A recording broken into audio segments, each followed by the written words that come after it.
Hey everyone, how you doing? Thanks for being here today as usual. Getting up my window. Today we are going to talk about David Gilmour. Well, more specifically the Dorian scale, but I just want to talk a little bit about Dark Side of the Moon and how David Gilmour uses Dorian quite a bit. So the first thing is thanks for being here. Phil Mingan, as always, working the moderator, so thank you so much. And I got the tip jar if everyone wants to hit it. All my courses are also available on my website. There's a lot of stuff about David Gilmour sort of things in my TrueFire courses, and everything is 25% off there. And I am working and just finishing up a course with my good friend Brett Papa, where I'm going to be discussing David Gilmour's influence on me. And I talk about some of this stuff right now, but let's start talking about Dorian. So the first thing is let's look at our key, and then we'll talk about Eddie Van Halen later, which I'm completely heartbroken. Ugh. So, all right. So the two chords, I'm going to come across this a lot in rock and roll. So two chords. I have E minor to A7, right? So, Down by the River, Neil Young. Things like Oye Como Va, you know.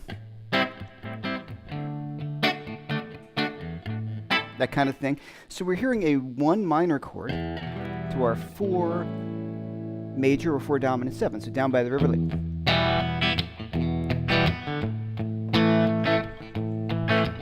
So it is a lot of tunes, a lot of stuff. So the first thing I would say is E minor pentatonic is going to be your first choice. And I'm always thinking minor pentatonic. And I'm going to start to think about adding notes to it, as you guys are familiar with me and I talk about that a lot, just taking my minor pentatonic scale and adding to it. So if I look at my notes, I'm going to say I have an E minor chord, which is E, G, B, and D. And then I have an A major chord, or an A7 chord, which is spelled A, C sharp, E, and G. So I have an E minor. If I wrote those out together, I'd get E. I don't have an F sharp yet, or an F. I have a G, I have an A, I have a B, I have a C sharp, a D, and an E. So if we can probably assume, since we have a C sharp, if you know a little bit about theory, that we're going to have an F sharp as opposed to an F. So, as opposed to, that doesn't sound anything like the song. So you have E minor. Actually, the first chord in the song is E minor add 9. Right, so if I got the univibe on, right? So I have this E minor chord, E minor 7 with a 9 on top, which is F sharp. So if we spell out those notes, we have E, G, B, D, F sharp, and we have A, C sharp, E, and G. We put them in alphabetical order, A, B, C, sharp, D, E, F sharp, G. So the chords tell us what scale we have to play. So, the these two chords, like I said, I can start playing off blues. Let me just play a little blues. Sorry about the hum today. Single coils. So E minor pentatonic, right? Just going to play the blues on it, which sounds awesome.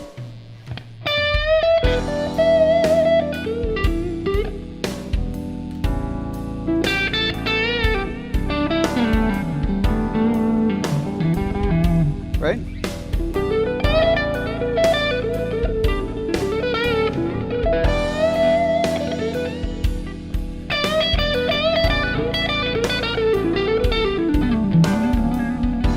Just the blues. Now, what I'm going to do is add in a C sharp on my A chord. Let's just check it out, watch.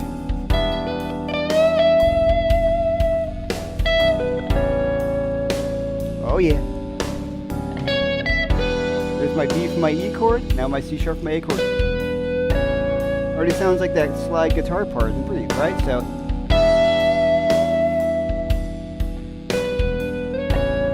that's what he's doing. So I'm going to look at the E minor chord.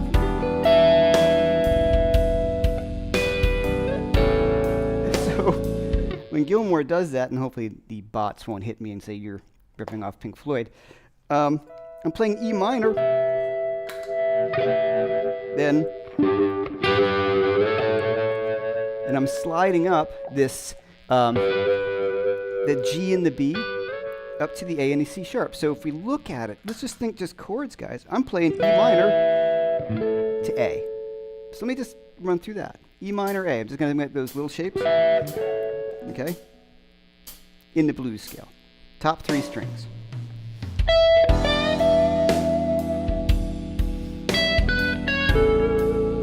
My A chord, B from my E chord, E from the A chord works. Not a great choice, but C sharp.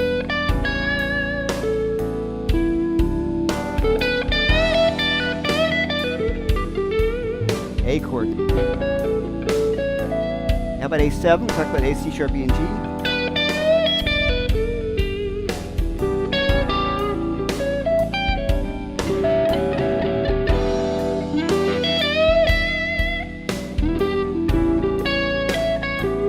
Right?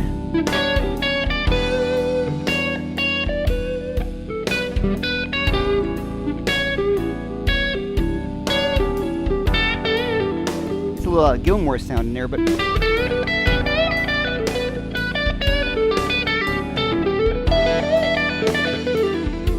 okay, so I can start to put it together where I'm thinking E minor pentatonic with an added C sharp.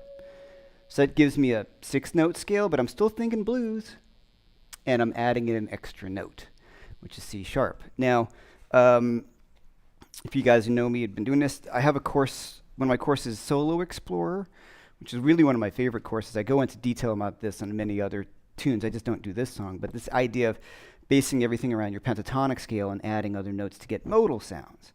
Now, I called it Dorian here because it is Dorian, but I don't think about me playing a Dorian scale. I'm really thinking about, honestly in my head, I'm thinking E minor pentatonic with 2 added extra notes, played at the right time, which technically gives me an E Dorian scale, okay?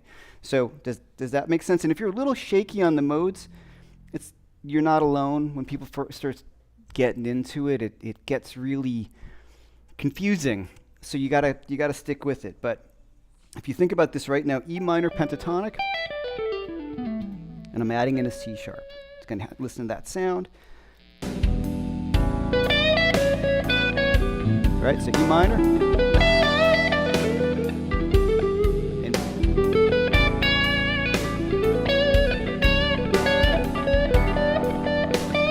C sharp sounds really nice in the E chord too.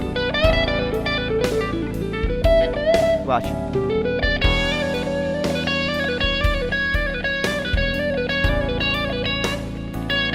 I love that. Bending the C sharp to the D. Okay.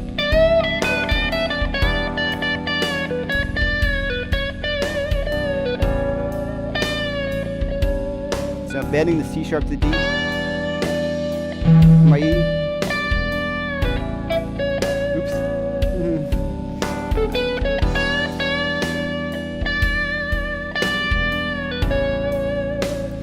getting that sound in my head, to hear those changes as they go by. So I'm thinking about what chord I'm on, I'm hearing the chord. All right, so I'll get to questions in a little bit.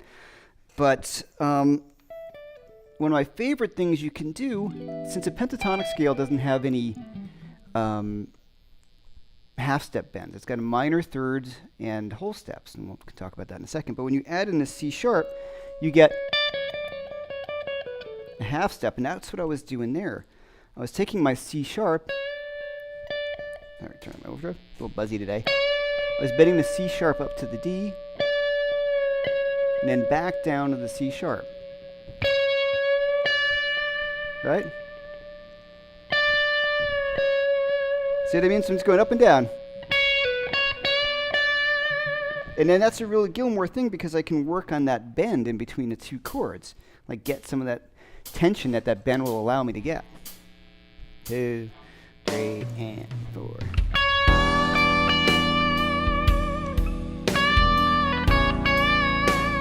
Right? Hear that kind of cool?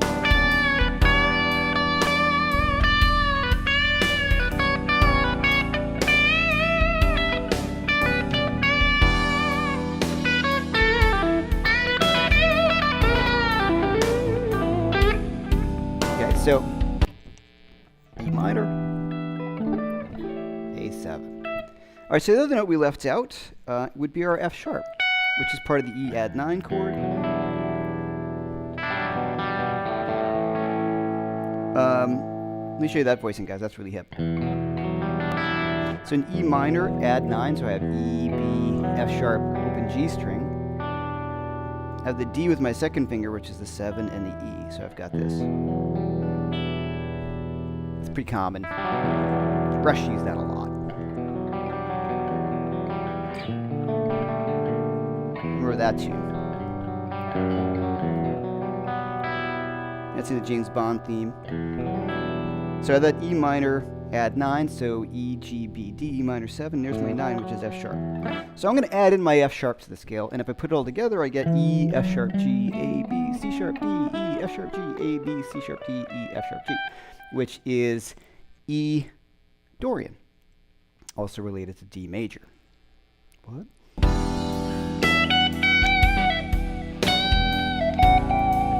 F sharp to G bend.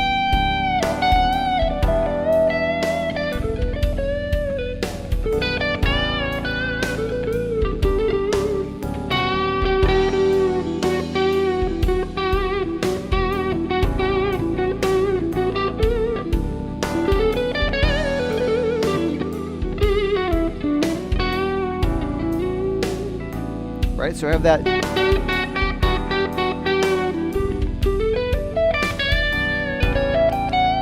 That E F sharp in itself sounds great. Right, I love that.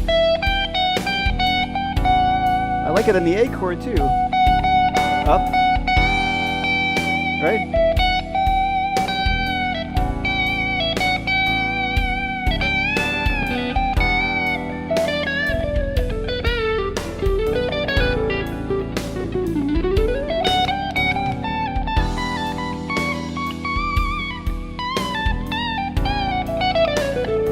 Right?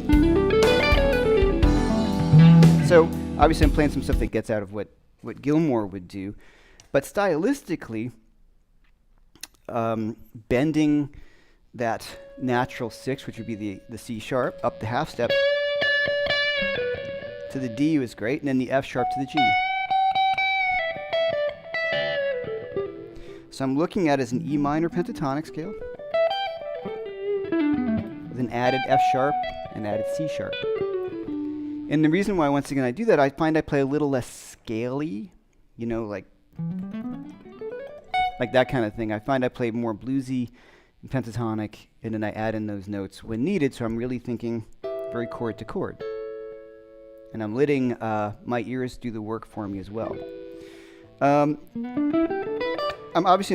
stuck largely to this position because it's easy to explain, you know, the E minor fingering number 1, but it's everywhere.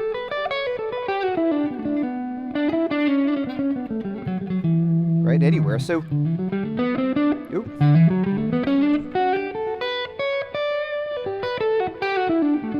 That Dorian sound is great. Only sounds like that.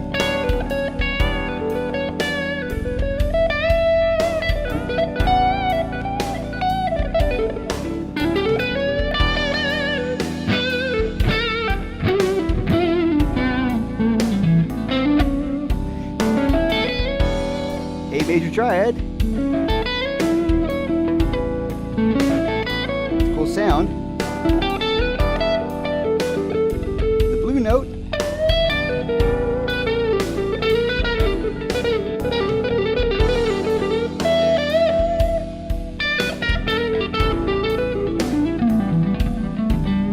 The blue note and the C sharp.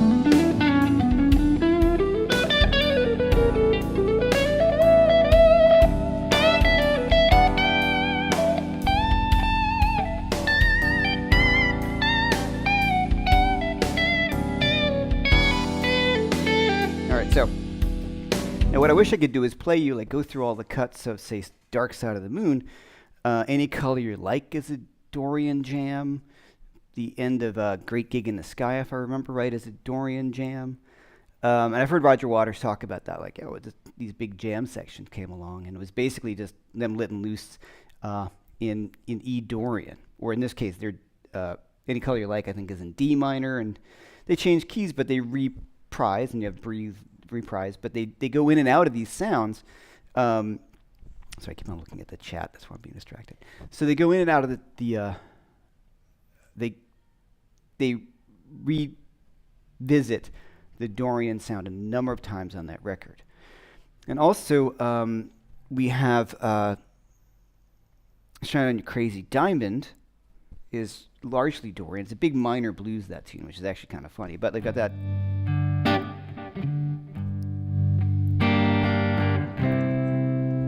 Right?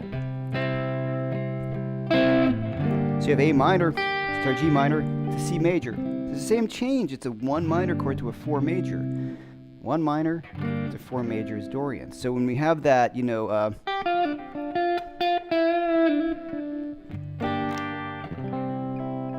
that's what's going on in Shine On You Crazy Diamond. Now in Shine On You Crazy Diamond, Gilmour really sticks to very pentatonic. You know? That whole thing. Highly recommend you learn that solo. I learned a lot from that one. So I'm playing back to the Dorian stuff. You hear him do it quite a bit. I'm sure there's other Pink Floyd songs that go into Dorian. But Breathe is the one that's the real. It's screamingly Dorian until you get to the bridge. Okay, and then the other thing that we've talked about in other videos, if you want to talk a little bit about Gilmour, it's the vibrato and the bends. You know, really concentrating on that. Now I'm using it with my fingers, and he often uses the bar. You know.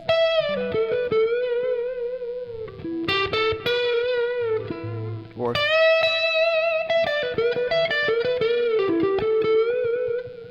So really kind of digging into that, and that's what I was saying, if you learn something like Shine On You Crazy Diamond, especially the part where it goes in time, there's the intro where he's kind of, it's a loose time, and then he digs into the main thing. Phil's chiming in, the Comfortably Numb. Comfortably Numb second solo is not Dorian, but Another Brick in the Wall is Dorian. That's what I was thinking. So you got like, so let's talk about it, guys. Right? So it's like, you know, we've got this, then F major, C, D minor. So you have the D minor chord, which is your 1 to a 4 major, right? It goes, you know, then.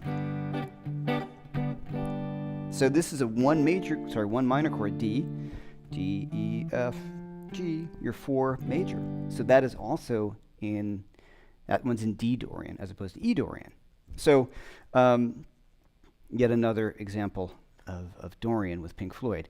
And Dorian, to me, other famous tunes, Moondance, Oye Como Va, Miles Davis, So What, is going to be a Dorian vamp. But to try to remember that, to me, Dorian sounds like happy minor, right, or jazzy minor. So if you ever listen to any jam bands, anything that's minor, almost always in a jam band situation, the Grateful Dead to Fish or anything like that, is almost always a Dorian vamp, because straight Aeolian's a little darker, like the end of Stairway to Heaven, and that's gonna it's gonna bum people out if you're hanging out, wearing patchouli and dancing to jam bands. So usually Dorian. Okay, so instead of going deep into the Gilmour stuff, because it's a whole thing, but what Phil had texted me and he just said the solo for Comfortably Numb. That's a great example of that half bend. That. So two little things that Gilmour does. He always bends to a note. He very rarely will sit on a note that's not bent. And the reason why he does that is because you can get the pitch.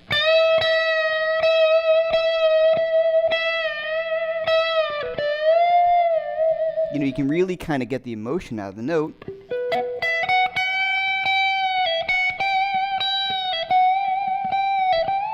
You know what I mean?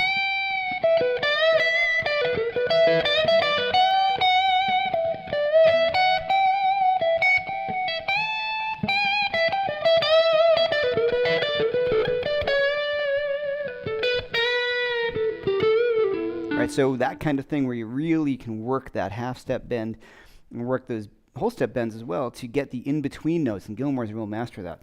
The thing I'm thinking about is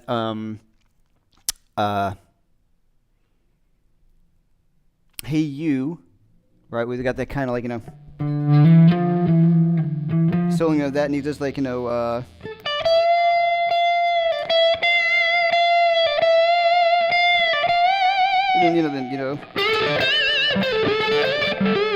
whatever that goes into the blues licks, but he's got that.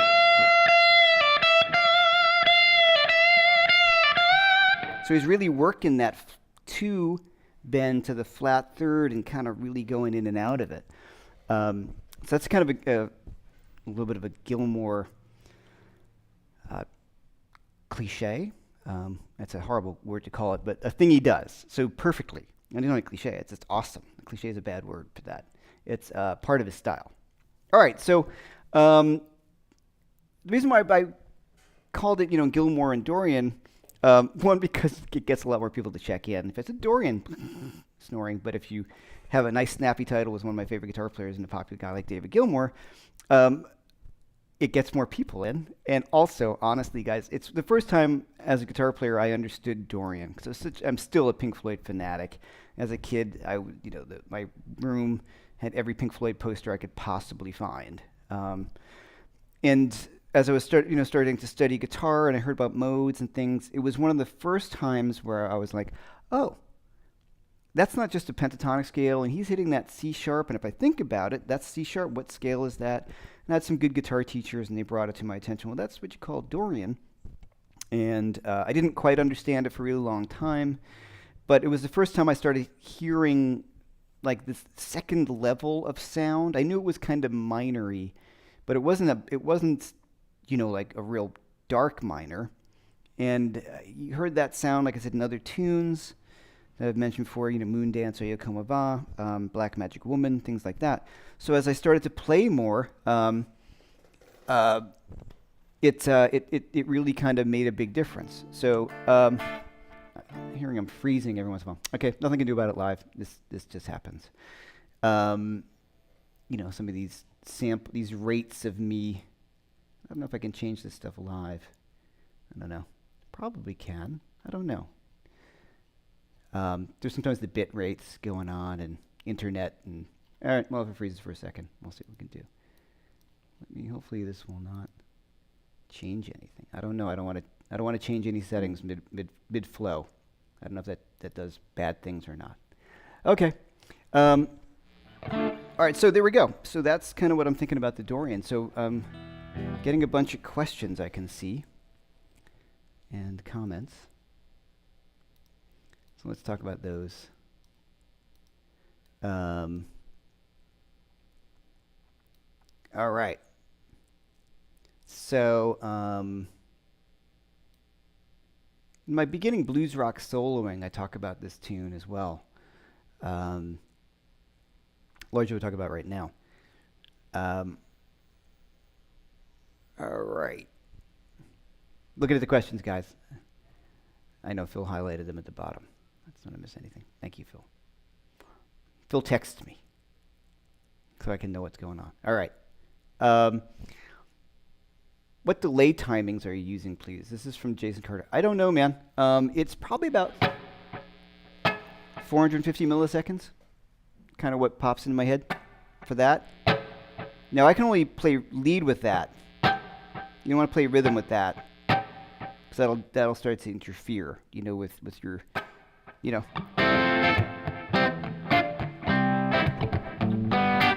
with this stuff bouncing all over the place. So that's one of my favorite settings on my Strymon El Capistan. So I have a 2. Here's the other one. So I turn off favorite. And then at this.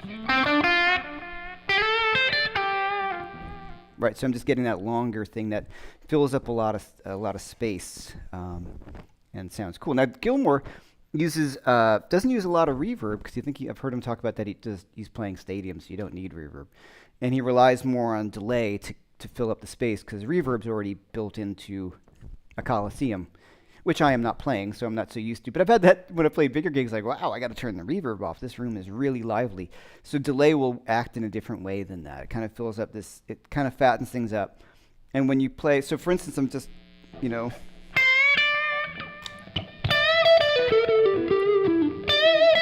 turn off that delay,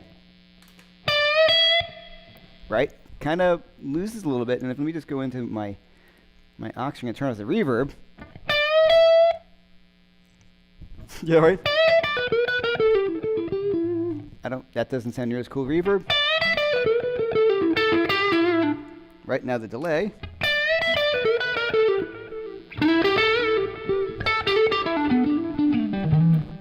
So it kind of fills in all that space a bit more. So that really adds a great deal to it. All right. Dorian is the second mode of the major scale. So D Dorian would come from oh God. Okay, this is from Ken. Yeah, to not get into a full-on modal discussion, and I say, oh God, because I know this is going to happen, and the modes are a bit confusing. Let's just say that the way I look at a mode or E Dorian, it shares the same key signature as D major, but since I'm not playing any D chords anywhere, it can't be in the key of D major, or I don't think of it as the key of D major, because I'm not playing any D chords. I hear it as an E minor scale. I was just told, somebody was talking about, I know Josh Smith and not Kirk Fletcher, Scott Henderson did some modal thing. And I would definitely recommend you check it out, because one of my students was talking about how he breaks down, I break modes down into major modes and minor modes, and Dorian's a minor mode, so here is a minor scale. That's the second scale based off of a D major scale. I'm not trying to back out of explaining it. It's just a really long, a whole lesson explaining the modes. And I know personally on my good friend Robbie Calvo does some really great stuff on explaining the modes, both at Brett Papa's site and TrueFire. If you really want to dig deep into it, Robbie Calvo. He does a lot of modal courses, and he does a great job. So I would get into that, because, like I said, it is a very deep topic, and I don't. If I open that can of worms right now, it's a whole can of whoop ass going on. So, all right, sorry about that. So Sam Stamos, would that be E melodic minor scale? No, I'm just using E Dorian. No E melodic minor. Okay, where can you get the backing track? You know what I'll do? I'll just upload it as a separate thing, as a play along in my stuff. Okay. Running through. Am I still freezing? Do you like Dorian with the natural 6, C sharp over the E minor, or would you wait for the A7, or you must use it as a passing note? That's Richard and Sarah. That's a great question, Richard.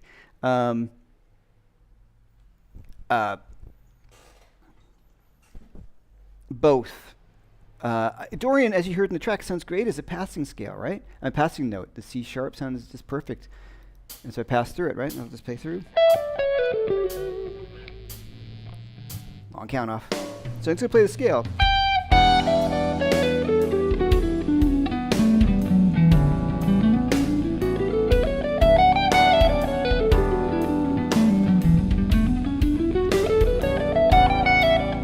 Sounds great, right? So I can do both.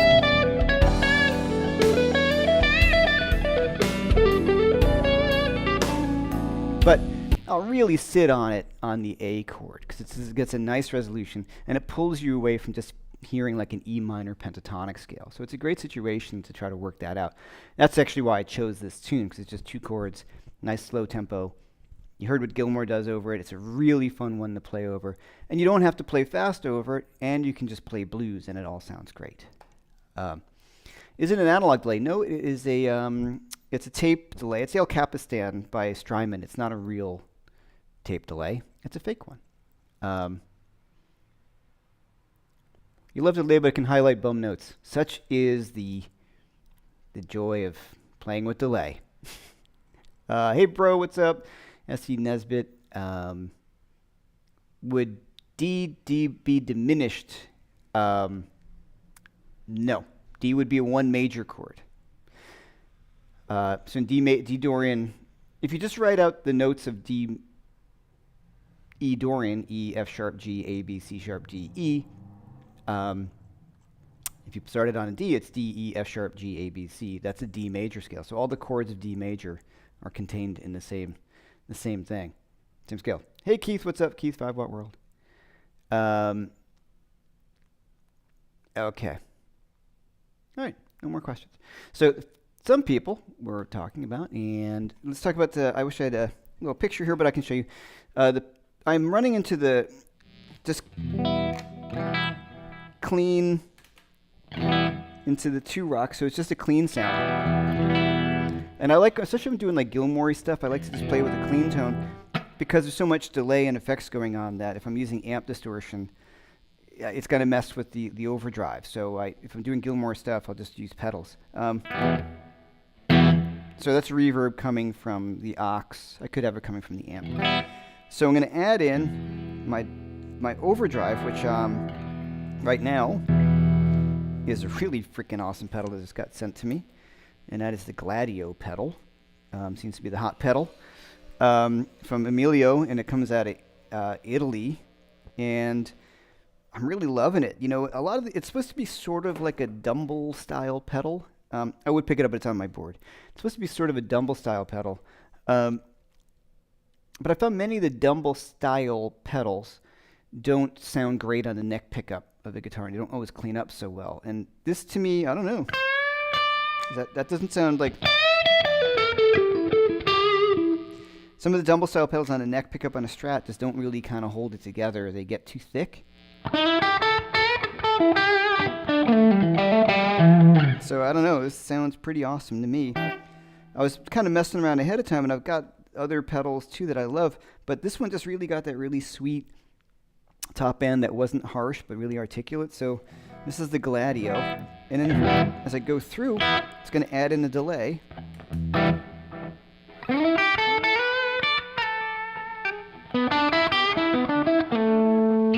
And I can back off my volume.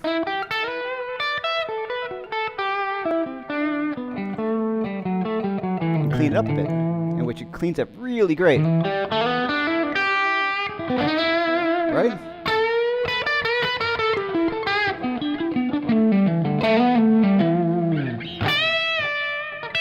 And it's got another side on it that I'm hitting the boost, and I haven't worked it out yet where I'm stacking them to that's a little fuzzy right there. I'm sure I'll dial it in. I just got it the other day. It's on the bridge. That sounds great. The neck always gets a little tricky, so it's just a matter of tweaking the pedal, which I haven't fully done. So I just worked on the one side of the pedal.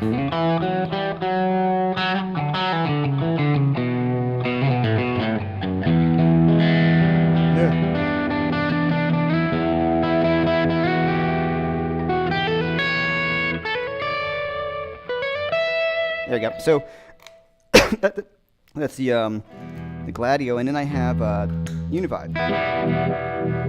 And this one's a Violet Vibe by Weaver Effects, R. Weaver Effects, which that is an awesome Univibe, guys.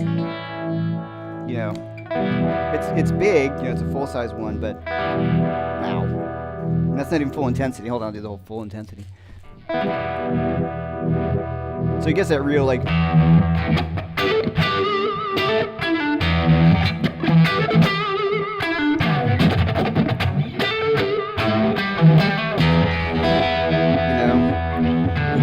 whole thing,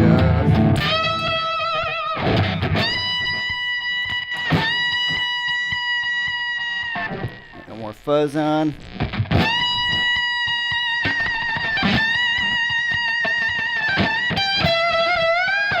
You know, so the whole Hendrix thing full on. It's a great Univibe. That's the Violet Vibe. So it gets that super thick. Oh yeah, there we go. Out of tune. New strings. And that's all I'm using. Now, okay, yeah, I mean, I know that there's some not inexpensive pedals, but let's just talk about that for just a second. And I kind of have it on my travel board, which is a smaller version. A good overdrive, a delay, and a Univibe can get you exactly what I did. So there's so many great overdrive pedals that are not crazy expensive. This is the Supreme. It's not really that crazy expensive. An OCD, you know, from Full Tone, and a carbon copy can get you right into the same kind of sonic area pretty easily. And that's really it. Just delay and overdrive. You know, I mean that the Univibe, if you want to get the swishy sound, but just the overdrive, and I'm just pulling back the volume. Now the reason why I have the overdrive on is because the amp's volume is so low as well that it still sounds good, but it doesn't have the pop. So in something like totally nerding out here on Another Brick in the Wall, and also on Shine On Crazy Diamond, he's going direct into the board, playing with a compressor on. So when you really hear that, you know, if I, you know,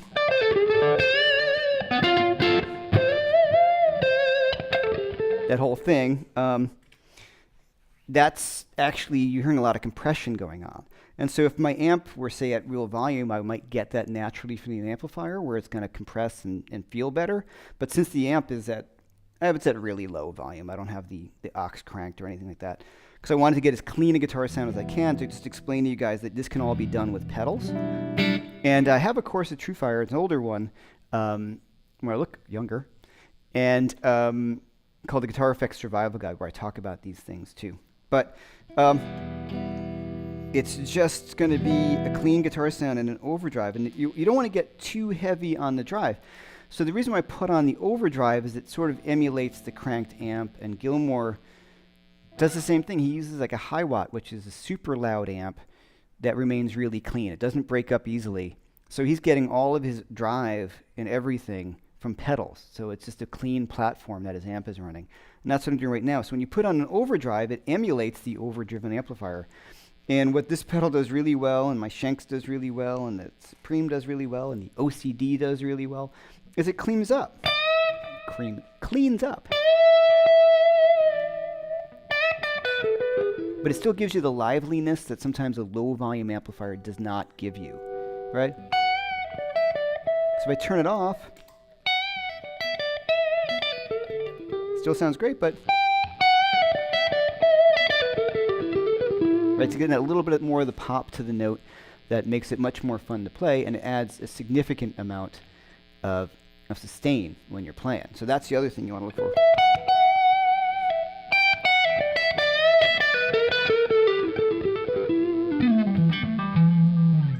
And it's a Strat, just playing a Strat. Yeah, I mean, it's a good Strat, but it's a Strat. Could you compare the Gladio to the Ultraphonics? Yeah, sure. The Ultraphonics is the Vertex one, and though I think that's a great pedal, I found it to be uh, a little thick sounding for me, and having like a 2-rock, which is very dumbly, and having played Robin's Dumble a bunch, there's a different sort of sound that sometimes the overdrive. What am I trying to say? Okay. Anybody puts out a Dumble pedal or try and make it sound like Robin Ford. That's almost always the case in my world. Or Sonny Landreth amp. But it's Robin Ford. You think about Dumble, Robin Ford. So they're trying to think about Robin Ford in the 80s where he'd play more overdriven. And Robin doesn't play in his neck pickup that much, but on some of the lead things. But when he does, it doesn't get... So the Dumble is, it's a great amp. To get that thick bridge sound that the Dumble gets, sometimes when you go to your neck pickup, it gets a bit too fat because there's all this, drive and compression. And that's been my problem sometimes with the Dumble style pedals, that I can only use them as a lead tone in the bridge. And they can sound really great. There's a bunch of companies that make really nice ones that sound great in the bridge. But when you go to the neck, it gets a little too flubby. And this one so far doesn't. And even with my Les Paul, I'm happy to switch over that, or the PRS, it's great. But with the Strat, I was really blown away at how good it sounded. Okay.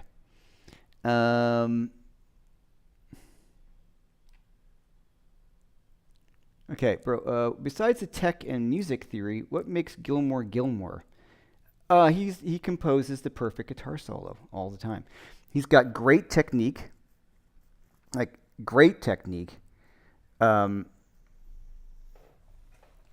for what he does, and that sounds like an insult. I don't mean that as an insult. He can't rip, but nobody sounds like him. Like he doesn't try to play really fast, but he nails. Yeah, I think about Comfortably Numb. It's like just the perfect guitar solo. So what makes him to me is he always comes up with the perfect guitar solo.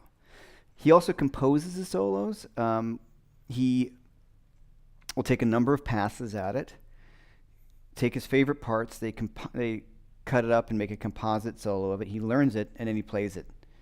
So he kind of improvises in the studio and then puts it together. So that made me feel better when you hear these great, perfect guitar solos. You're like, did he improvise that? And then you realize, no, he's not improvising that. When he plays live, he can kind of go off in there, but it's always the main theme that he keeps. And that's not to in any way dismiss what he's doing. To write those perfect guitar solos. So that's what makes him to me. And also just the rhythm guitar stuff, all the delay, the overall sound, the songwriting, the vocals, just the vibe that he's created, like an overall sound, like the sonic landscape, if you will, that's him. That is really astounding, Okay. So, Tom Annette, you got the Andy Timmons pedal. Yeah, there's a lot of really great pedals. Like just a good overdrive will do it, And then BB saying the Channel 2 is based on Sonny Landreth's Dumble kind of tone. Right, yeah, so there you go. And the Sonny Landreth sort of side is just thicker, and that's on purpose, but that's just a great guitar sound. And I just love the neck pickup of its Strat. In the middle. Right?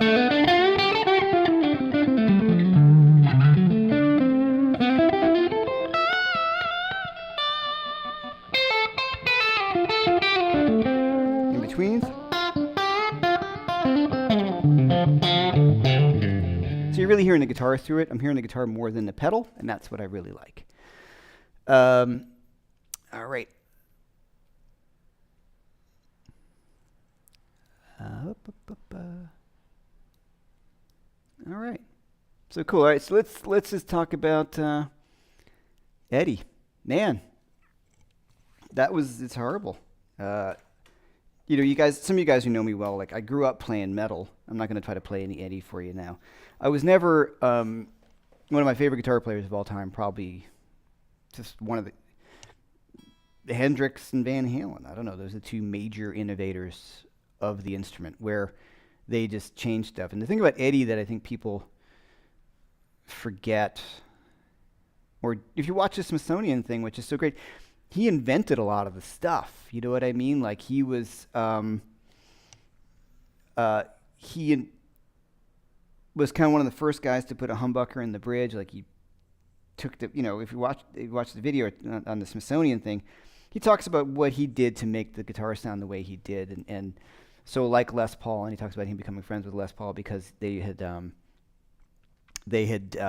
both shared that same sort of thing of tinkering with the instrument to try to get it to do something it wasn't initially doing. So he said he wanted the sound, the feel of a Strat with the bar, but with the tone of a Les Paul. And some of the early record, the first record, was cut on a Les Paul. And Graham Rushing Time solo was on a Les Paul. Not true, not a Les Paul. I think it's a Travis Bean. Watch the behind the music. There's a classic records, classic albums series that you can watch behind the making of Dark Side of the Moon, and have it on there. And if you also watch Pink Floyd live at Pompeii, they show him cutting that solo, and it's on some sort of guitar, like looks like a Travis Bean or something like that. So it's technically not a Les Paul. I'm such a Gilmour nerd, I would know that. So the another Brick in the Wall Part 2 solo was cut on his P90 Gold Top, going directly into a board. That's my understanding, and that's the one with the Bigsby on it. So that's what he was using. I see I'm freezing a little bit. I understand what's going on, but we'll deal. Okay, and okay, Eddie. So yeah, I don't know. I mean, just I didn't want to do a thing on Eddie because I didn't want to feel like I was jumping on some sort of, bandwagon about it. Just one of the greatest guitar players ever. Just if you listen to him, and the rhythm guitar playing is just outrageous. And if you watch, there's some early videos live in 1978 that's floating around. It's on YouTube. You just watch the guy just a monster. Like it just. Tim Pierce did something talk about him, and he just said, I realized I was a different animal than Eddie, as I think most people were. There's a guy who was just did his own thing and didn't care about what anybody else thought about. He just did it without a care for, like I said, what anybody else would think. He just did his own thing with how he worked with amps, with the variac, and getting a technical angle on these things to just create his own sound. But yeah, huge loss, absolutely devastating. Just for, when you lose someone like really big like that in your that looms large in your mind, it's like you almost kind of lost a relative in some way. So that was a bummer. But I know he was sick for a long time. I did get to see the 1984 tour in 1984. And then I saw him again in 2002 down in Tampa, Florida, when they reunited with David Lee Roth. And he was great. He was definitely great. So that's my take on Eddie. I mean, just one of the greatest, absolutely, ever. And what he does or did is in my playing, but not up front all the time. So here's the funny thing: when you're younger and you're in high school, like I was a big Eddie fan, but I was a Randy Rhoads fan. I was an Ozzy guy, and Sabbath and Zeppelin. So remember those ridiculous sort of rivalries we'd have, which was just the most like, who's better, Eddie or Randy Rhoads? And and I was like a Randy guy, so you couldn't be as much as an Eddie guy. And some of my friends were Eddie guys, and I was a Schenker guy and a Jeff Beck guy, and my, you know what I mean? So these ridiculous kind of, conversations you'd have over a beer at some stupid party, arguing who you think was the better guitar player out of the most ridiculous guitar players. And ultimately the answer was, if you're talking about, in my mind, in retrospect, looking back, Eddie of that period was the absolute king. There's no question about it. When you listen back to the records and the innovation. And as much as I love Randy Rhoads, I freaking love Randy Rhoads, and those records changed my life, and I could talk about those at some point, being a metal guy growing up. So Eddie wasn't a major influence on my guitar playing directly. The other guys were, but I listened to Van Halen all the time. And it was Van Halen that got me into Alan Holdsworth, right? With he produced the Road Games record, so he got Alan Holdsworth a deal. So that was it's really helped him out, helped out Holdsworth. So first Van Halen record, and Fair Warning. Wow, like that whole record. I can listen to those records. They don't really sound dated to me. They're just great rock records. So I highly recommend, if you're not an Eddie fan, or you weren't when you were younger, if you go back and listen, and there's such a deep level to it. And in the Sammy years, there was some stuff I liked in there. Not as much. I wasn't as big a fan, but those records were bigger than any records you did with David Lee Roth. So, can I talk about the Brown sound? Well, as much as I know, I mean, I can, yeah, I mean, it's that's the 72 Super Lead. It can get pretty close, it's not my, how do I put it? The sound by itself is very trebly. There's not a lot of low end in the Brown sound, in Eddie's sound. It's very mid-forward, like a Marshall. So when I play, I usually use a bit more of a Clapton-y sound, which is a little heavier, a little thicker sounding than what Eddie would use. And Eddie was a huge Clapton fan. So the Brown sound is really, a lot of companies do it, like Sir has like a little variac in the amplifier. So what Eddie would do, to the best of my knowledge, and there's people that know way more about this, I think Pete Thorne did a lot of really great stuff talking to Dave Friedman about Eddie and the setting. So this is just me having heard from other people and just having an interest in it, is that he would take the variac, he drops the voltage down a little bit. It makes the amp distort easier and lowers the volume. And so that's what some companies have installed. And he wasn't using a master volume. He was just trying to turn the whole thing down. He didn't have a master volume in the amp. So that was his way of doing it. And as a result, the amp would sag a little more. And I think the term they call it Brown sound, because you're kind of browning the amp a little bit. We have a brown out. So the Brown sound is my understanding. It could be from people saying there's a color. It seems like a color. But it's also turning the power down on the amp a little bit. And then the amp reacts differently. It's not running as efficiently, but as a result, it breaks up and distorts more. Contrary to my younger popular belief when I was a kid, that Van Halen didn't play with a lot of distortion. If you listen to his early records, there's not a lot of gain on. It's not like Steve Vai plays with more gain. Steve Vai plays a lot more legato sort of things, and like Alan Holdsworth plays with a lot more gain and compression. If you listen to early Van Halen, he's got I don't want to say clean guitar sound, but it's not really distorted. It's really articulate and really clean. So that's kind of the take on the Brown sound. There's a lot of amps that can really kind of get that, like the Friedman the Friedman small box. I had one of those for a while. Great amp. That's like, if you really want to get into that, just get one of those. That's the Eddie Van Halen amp. At that point, when he was later in his career, and I never want to sound like I'm speaking badly of Eddie Van Halen, I preferred his earlier guitar sound, as a lot of us guitar maniacs did.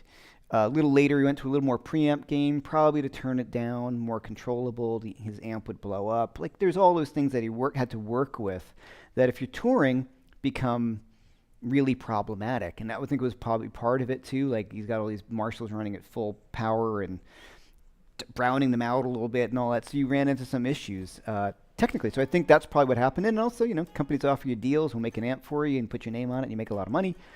And the EVH amps are great sounding amps. So he went a little bit more towards that sound. So for, Eddie still sounds amazing. He sounded amazing in 2012 when I saw him. But for us guys who, weaned on the early Van Halen, that guitar sound, up through up through 1984, that was all the stuff that the Roth era was the stuff for me that I can still put on and listen to that guitar sound, that playing, and go, damn, solo to beat it, solo to jump is amazing. They're all amazing. That's the whole thing. They're all freaking amazing. But for me, probably Fair Warning, I think about Unchained and Mean Street and all that kind of stuff, just amazing. So I've never been a good Eddie player, so I would never dare to kind of start playing it. There's guys who have that stuff together, and I've never been one of them, but I've always been a huge fan. And then it was one of those guys that I realized he's so quirky. Like, there's other guys that made a lot more sense to me. Like, Randy Rhoads always made sense to me.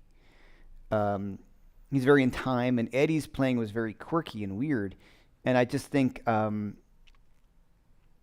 think musically I was just more drawn towards the darker stuff, Sabbath and Priest and Maiden, and sort of like Schenker and the Scorpions with Uli Roth, and like just that, there's a little bit of the darker stuff, more so than Van Halen, which is a little more, like party stuff, I guess, or positive, or whatever you want to call it. Though I did love it. So, and Zeppelin, you know what I mean? I wanted to be in Zeppelin. Still want to be in Zeppelin. In a time machine. But that would defeat the purpose, because Jimmy Page is the guy who is sort of Zeppelin, right? So, all right. Like I said, I could talk about him forever. There's all sorts of. Somebody said Eddie Van Halen. Eddie used the Boss EQ for that Brown sound. There's a million things. He used the EQ as a lead boost, and what he would do is he'd push the mids up, so he'd push the sound forward, and he'd push the volume up, and that would make distort the front end of the amp more, and that's made the guitar cut through. So there's a lot of things that were going on his board, things that you didn't see, and he really worked the stuff. And then later on, he would slave the stuff, so he'd put some effects after the fact into a power amp, so he'd run the amps into the power amp, and then that goes out to the front of the house, and so he can control the volume of that, and then he could put delay afterwards. So there's all sorts of ways, but there's lots of guys who've broken down exactly what he's done. The EQ pedal was his boost for leads, and then he had the Phase 90. Of course, he had the flanger for Unchained. The Echoplex was part of the sound, where he would get his delay from that, but I'm sure he was probably using it as a bit of I'm assuming he was using it like part of a bit of a preamp, like Eric Johnson does, and a lot of other guys, where it pushes the amp a little bit, darkens it up, has its own sort of sound. So there's like I said, there's guys who know way, way more about Eddie. I just wanted to address it. I didn't want to try to fake some Eddie, which I can kind of do when nobody's paying attention. I never went down the full-on Eddie road, probably because I had a few friends who did that, who were still great guitar players. And there was that thing like, oh, can you play Eruption? It was like this badge of honor. And the truth is, guys, like, very few people can really play that like he did. And there's great guitar players, and I've heard them play it, and I'm like, yeah, that's great, you can play Eruption. But it's really hard. And then the easiest part to me about the whole thing is the tapping. It's the other stuff that is the crazy hard stuff. The whole rhythm. If you really want, for me, it's like I'm the One, from Van Halen 1. That is just, if I had to say one guitar solo to say to somebody, just listen to I'm the One. And then it just kind of blows you away at how amazing it is. That guitar solo is crazy. Ultimate. Yeah, I was into, and yeah, the rhythm and I'm the One. Thank you for bringing it up. That's freaking hard as hell to do with a clean tone, but really, really hard to do. Everything Eddie did was really hard. And Tim pointed out something today. If you look at Tim Pierce talked a little bit about it. It was actually interesting. I was on the Skype call with Tim Pierce when we both found out. I told him. Also, if you guys have been saying, I was on Tim Pierce's show. He was kind enough to have me on. So if you go to Tim's channel, you can see the video where I kind of redid the video I did here on my Les Paul and getting tones out of the Les Paul. So if you want to go over there and check it out, that was really fun. So Tim was saying how light his touch was. And that's one thing I figured out about Clapton, too. I used to think he'd play really, really hard. And then watching videos, you realize that Clapton played really, really light, especially with Cream. He let the amp and the pickups do the work for him. So kind of figured when I was playing through the Marshall and cranking it and I'm playing really hard, it doesn't quite sound like Clapton. If I play a little softer, I'm like, oh, the notes have a little bit more of a bloom and an envelope. And then that was a few years ago, and then I remember watching some video Joe Bonamassa was talking about. He said the same thing. He's like, yeah, I know, you got to play softer when you're playing that stuff. And he started doing it, and I was like, oh, well, he knows what he's talking about, and he just completely confirmed my suspicions that playing a little softer. And so Tim Pierce was talking about that he's got a really soft touch, that really such a virtuoso. So yeah, I mean, it's just the huge loss. And if you watch some of those early videos, especially, to just see this amazing, unbelievable talent, and he was the total package though too. The freaking amazing rock star too. Just looked great, played great, the whole thing. You know, just the full on. He was a rock star. You know, unfortunately, I think, you know, hard living, which I think obviously, as we know, probably certainly led to certainly to the cancer. You know, smoking like a chimney. I know he blamed it on having the metal pick in his mouth and the electromagnetic fields and things like that. I'm thinking it's the smoking. You know, but what do I know? Yeah. So you guys are talking about, like, you know, metal picks. Let me just address that. You're talking about like how much his tone. This is a thing about everyone. The thing that was so cool about him and all the greats is they have their own thing. Those are guys that were single-minded about, I do what I do, and I just gonna do what I do. And just that. And I mean this with like I have the utmost respect for Eddie Van Halen. You know, there's tapes of him floating around, playing things that were not in his genre, and he wasn't the guy who could play everything, because he didn't care to play everything. He was Eddie Van Halen, you know what I mean? So when he did his thing, his whole world was created about his thing. And that's what, when you see guys like that, like Hendrix and even, like, you know, someone like Yngwie, like, they just did their thing full on. It was just, this is my thing, and I'm going to kill everyone. And that's what Eddie was like. So there was no competition in his mind, because there was no competition. He was just full bore into being Eddie and discovering what he could do. And that's one of my favorite things about him. Besides all the amazing stuff he did, was just a creative force, like a force of nature that, you know, it's funny, like, you know, with Robin Ford, he's the same way. He doesn't care about guitar at all. Doesn't care what other people do. Never listens to guitar players. Doesn't compare himself to guitar players. Just doesn't care. And apparently, like, Eddie was the same way. He was just like, you know, just, I'm doing this. You know what I mean? Just, I'm being the best Eddie Van Halen I can be. All right, so I can go on forever about this and Eddie, but, you know, the long and short is it's just a total loss. And my friends and I talked a lot about it yesterday, and I felt this way when Bowie died too. I get all choked up, because it was these people who you know, form who you are. And so yeah, those guys, like, I'm gonna flip out when Clapton dies or Jimmy Page dies, or those guys, like any of those people that you really love, who have these, leave a mark on you. So, all right, get a little emotional, but I can't not, because he's one of the reasons why I play guitar. So, on that note, I wish I could just rip out some Van Halen for you now and not sound like a guy who was fumbling through some Van Halen stuff. One quick thought about that. I also want to just talk about that real fast. And one of the reasons why I wouldn't attempt to do that right now is because exactly what he worked on. And this is something important. I just want to point this out as a guitar player from all of us. If you really want to get into playing like Eddie Van Halen, it's really hard to do on a Strat or an old Strat with regular output, vintage output pickups with a bluesy overdrive playing into a clean amp. It just isn't really gonna happen.